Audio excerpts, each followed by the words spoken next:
In this video, I'm going to teach you how to make your DJ transitions land every single time.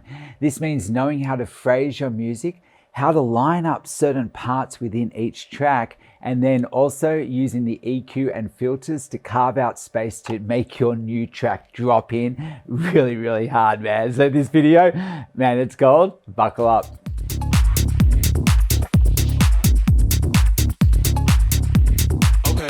The number one ingredient to making your transitions land is phrasing. Honestly, if you're not phrasing your music, in my opinion, I know this may sound harsh, but you've got no place behind the decks, okay? Phrasing is not a gray area. It is an absolute must.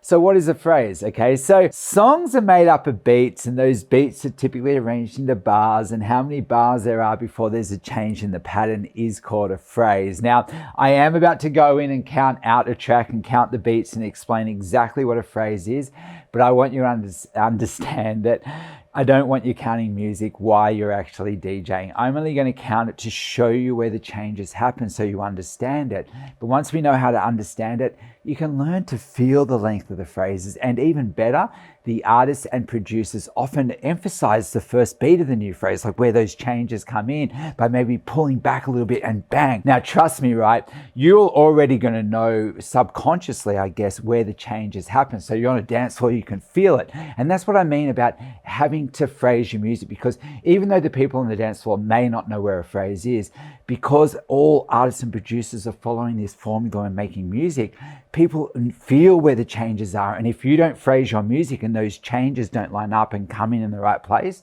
people are going to be like, oh my God, and it just sounds out of place. So phrasing, honestly, one of the biggest foundations that you're going to need as a DJ.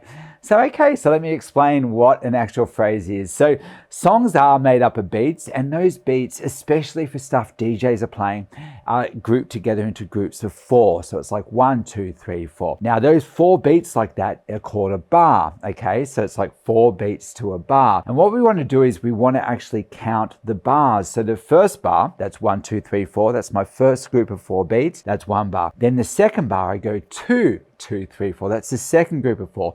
Then I go 3, 2, 3, 4, 4, 2, 3, 4. And I'm going to keep counting the bars up until there's a change in the pattern. Maybe a new instrument's introduced or a vocal kicks in. Now, how many bars there are until there's a change in the pattern is called a phrase. And for dance music, house music, techno, melodic house and techno, all that kind of music, the phrases are 8 bars in length, which means you go 1, 2, 3, 4, 2, 2, 3, 4, up to 8, 2, 3, 4. And at the end of the 8, 2, 3, 4, that's like there's 8 bars for the phrase. It's 8, 2, 3, 4, and then it's back to 1. So it's like 1, 2, 3, 4, 2, 2, 3, 4, up to 8, 2, 3, 4. And on that 8, 2, 3, 4, 1, that first beat of the new phrase, that's where changes kick in. Maybe they introduce new instruments, or maybe it's the drop, or maybe it's the first beat of the verse, or the phrasing. That's where the big changes happen in the song. Now here's the thing, for hip hop, a lot of pop music, the phrases are only 4 bars in length. So it's like 4, 2, 3, 4, 1, and it's like organized into groups of 4, which actually makes mixing pop, hip hop, R&B, all that vocal driven music actually a little bit harder, because not only have you got shorter phrases, but quite often you've got shorter intros as well. So if you are new to starting out, I'd probably suggest starting out on house music at first, because it gives you more time to get used to phrasing and the mixing process. And once you've got that confidence down, then you can apply it to actually all genres of music. And in my Club Ready course, sorry for the quick plug, but I break this all down in a very structured way, and I can get you from the bedroom into clubs, or at least with the confidence to want to play live, man, in weeks. Like my program works and I love it. But anyway, thanks for that. Okay, so let's go actually count a song. So, let's give it a go. So I'm just going to go 1, 2, 3, 4, 2, 2, 3, 4, 3, 2, 3, 4, 4, 2, 3, 4, 5, 2, 3, 4, 6, 2, 3, 4, 7, 2, 3, 4. Look at it, pulls back to make the one hit. 1, 2, 3, 4. 2, still just an intro though, right? 3, 2, 3, 4. 4, 2, 3, 4.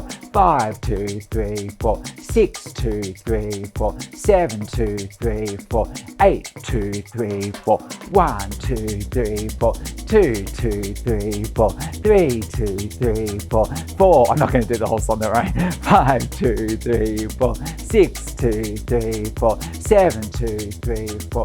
8, 2, 3, 4. 1. See, the changes are less obvious in the intro and the outro, but they're still happening, right? 4, 2, and now it's pulling back for the drop. 5, right? 6, 2, 3, 4. 7, 2, 3, 4. 8, 2, 3, 4. Bang. Okay, and it's just going to keep going like that for the whole song. So that 8, 2, 3, 4, 1 is where the producer either adds elements or takes it away. Now, just have a look though. Say 8 bars, okay? So there's 4 beats per bar. So 8 times 4 beats, that's 32 beats. So if we wanted to, we could go to beat jump here, and you see I've got 32 beats there. And look, if I actually just like go hit 32 and just scroll through the song, look, lines up on the change, lines up on the change, and it's just going to constantly just line up on those changes. I'm going to show you how to use that with your DJing very soon, okay? Okay, so that's that. Let's say I've got this song here, and I love this song, okay? But if you're not hearing changes, like say after 8 bars, sometimes actually it might be 16 bars, okay? I'd still be counting the phrases in groups of 8. But say in this song, there's no change at all until, 16 bars into the song, so 2 lots of 8. But I still would be counting in groups of 8. And then, so that's one thing to note. And see, this one's going 16, you're not going to hear anything, especially in the intros and the outros. But let's say if I go through this song quickly, okay? So I'm jumping through now at 8 bar intervals, which is 32 beats. And you see the changes are still lining up, still perfect. Okay, still perfect, lining up. But now look what happens. I go to jump here, but now it should actually go the next one if it was all phrased perfectly, 8 bars throughout the whole song. It would go to this bit, like that drop there. But look, if I hit 8 bars again, now it's off phrase. So it's interesting to note that the phrases are 8 bars in length whenever there's a beat. But here's the thing. Sometimes the song might pull back. So it usually pulls back. This is an odd one. So I want to show you an odd one to start with. But it usually pulls back maybe after that first chorus into that break. And it pulls back and it's like, and maybe drops off for 2 bars or 4 bars. And when the beat kicks back in, that's the first beat of the phrase. But in this one, what's happening is it's building up to the drop. And wherever there's a beat, it's a phrase. But listen, right? Okay. So that would probably be like 5, right? 6, 2, 3, 4, 7, 2, 3, 4, 8, 2, 3, 4, a gap. 1, 2, a gap, 3, and then when the beat kicks in, that's the start of the new phrase. Okay, now for a beginner, these are variables. I wouldn't really worry about it because when you're doing your mix points, let's say I'm coming in at the end of the chorus here, I would probably go find where I want to mix. There's a beat there, there's a beat leading up to that bit. Find where I want to mix and maybe put a cue point 8 or 16 bars earlier so I've got time to mix in. But if you don't know about that and cue points, again, all in my course, and I've done some videos lately which are really gold. They really help you to kind of piece it together. But yeah, again, you get way more structure in the course. But anyway, I'm just letting you know that there sometimes are variables. Keep an eye out for that. But really, let's say I even wanted to replace that drop. It doesn't really affect me. I could go find that drop and still find where that phrase is and go back 16 bars to your mix point. But again, starting to get a little bit complicated now. But just in short, what you should know is songs are made up of phrases whenever there's beats and stuff, and it's about phrasing your music so the phrases of both songs line up. And here's the thing, if you're not phrasing your music and the changes are not lining up, I know I said this already, but I do want to repeat it. It's going to be like, it just sounds off, and people on the dance floor, it just sounds unnatural. People are going to be like, and again, you really need to be phrasing your music. Okay, so but now we understand about phrasing. The next section is, how do we know actually which parts of the song to play? See, phrasing is one thing, but it's not just like, oh, I'm going to hit one and hit play. You could be cutting the chorus in half. So you want to be phrasing, but you also want to be thinking about which parts of the song do you play? So songs are usually made up of a structure. So you might have an intro, maybe it drops off into a verse, it builds up into the drop, which the drop is the first beat of the chorus. Then you got the chorus, which is like the main part of the song. After the chorus, maybe in the middle, it drops off into a second verse, or maybe a breakdown or a bridge, and it builds up. Then you got the second drop, maybe a chorus, and then after the last chorus, an outro. Now, I know there's variations to that, but to start out with, just look for, I guess, the main part of the song that's got the most going on, and then usually where it drops off, that's the end of the chorus. And for a beginner, I think that's probably one of the safest places to do a pro sounding mix, and that is to come in after the chorus. And honestly, mixing in after the chorus is probably the most popular transition of all time that pro DJs are doing. I'd say maybe even 90% of the time. Don't get me wrong, we can replace the drop, we can do double drops, we can do mashups on the fly, we can do mixing with 3 decks, like we can go nuts. But to start with, mixing in after the chorus is really, really a solid move. So what I could do is I could go into my software, got my song, and let's say I want to mix in after the last chorus, let's say on the outro. I could go in here, find where it drops off, okay, and listen, see, this is pulling back to make the one hit, and that's the one, bang, okay, and I'm like, yeah, man, I want to mix on that. Personality is leaving the song, I love that. So I go find that first beat of the outro. I've got 32 beats, that's the 8 bars. So I'm going back 8, 16, and to set a memory cue or a hot cue, whatever you want to do, I've gone cue, then shift memory, that's on the Flex 4. So shift memory, and I've got my cue point, 16 bars before my outro. So now what I'm going to do is, it's like, well, which part do I want to mix on my outro? See, sometimes if I start on the first beat of the song, maybe it's, I want to kind of cut to the chase a little bit. So I could go find where it kicks in, make sure there's a phrase, go back 16 bars as well, and that's my in point. Okay, now by going back 16 bars before we want to actually transition, it gives us 8 bars to beat match, 8 bars to come in over the end, and then the chorus drops off, bang, the new song hits. Let me give you an example. So first thing, this song's ready to go. I'd match the BPMs. I think it's good to learn how to beat match first, before using sync. Okay, so I've got that ready. This one's playing. It's in the headphones. I see that cue point coming up.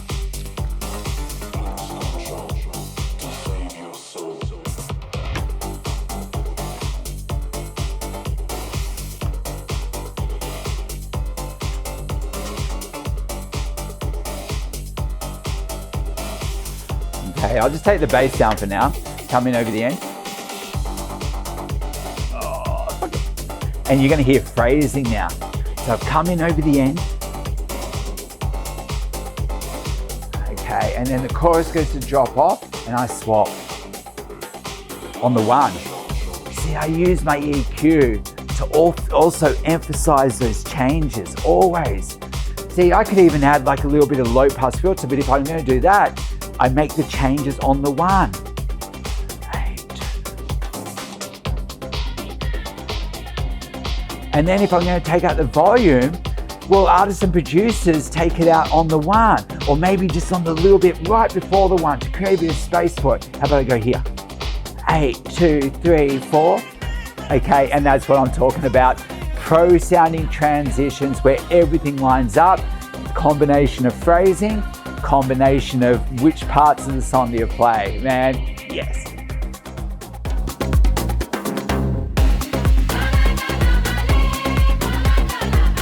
Quite often you'll notice when listening to songs that the artists and producers love to pull back right near the end of the phrase to emphasize the new phrase coming in. This happens all the time. So let's just have a look. Before I show you how to mimic that with our transitions, let's first of all have a look at what I'm talking about. So if I look at a song here, see all these pullbacks, like this is an obvious one right before the drop, it's playing, and that one pulls out completely, no beat at all, and it really makes that drop come in hard. But it doesn't even have to be the drop, it could be right here in the middle of the chorus. Pulls back that last bar before the new change comes in, or even right near the end here. Pulling back is taking all the bass out to make that one hit. Let's have a look at this song over here. It's probably the same. I'll just go have a look at here. As he pulls back to make the one hit. Even right near the end of the song, let's have a listen. This time it's doing it for the last 2 bars. Pulls right back to make it hit. So we can copy that in the way that we do our transitions. Now, I love doing this in a few ways. That means emphasizing the one, using the EQ and filters. And I'm always doing it with the EQ actually. So if you ever watch my videos, quite often I'm swapping the basses on the one. But still, let's say I've got this song playing and I'm mixing in a full song here. And let's say this song's pulling back a bit. Well, because I've got this song in, it can kind of take away a little bit of that emphasis. I could have a full song, it can muddy up that pullback before. So if we want to copy that pullback like that, let's call it a pullback, okay? That last 2 bars of the phrase maybe, we could probably best do that with high pass filters. So what I want to do is I want to apply high pass filters to the last 2 bars of both songs simultaneously. And I can do that just by turning them like this and then turning them off. Now, immediately on the club gear, I can just have those on and then trigger them on and off with a button, but on the Flex 4, I'm gonna have to do it manually. So let's pretend this is a song playing. I'll show you in 1 second. I can have the bass down for the one I'm bringing in, maybe even more of the EQ if you're more advanced. But let's start with the bass for now. So I've got that down. I'm coming in over the end.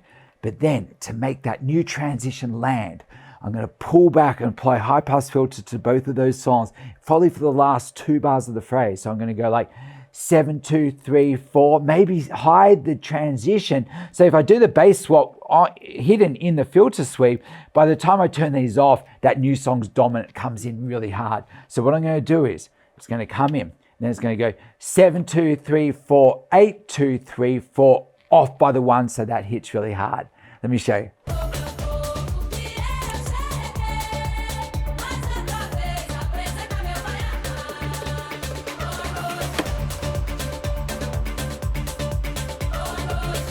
No looking. Woo! Okay. I might do more of the EQ, why not? Coming in underneath. You know what? I'm going to start peeling back a little. Oh yeah.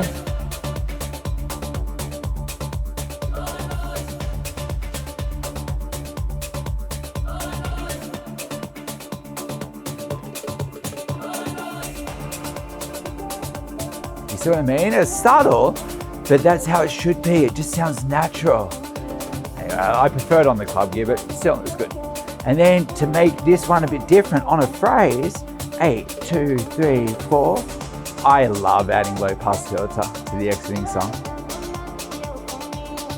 And now I'm hearing it. And now it's about to go to a new phrase. Maybe roll this one out. And that's phrasing, baby.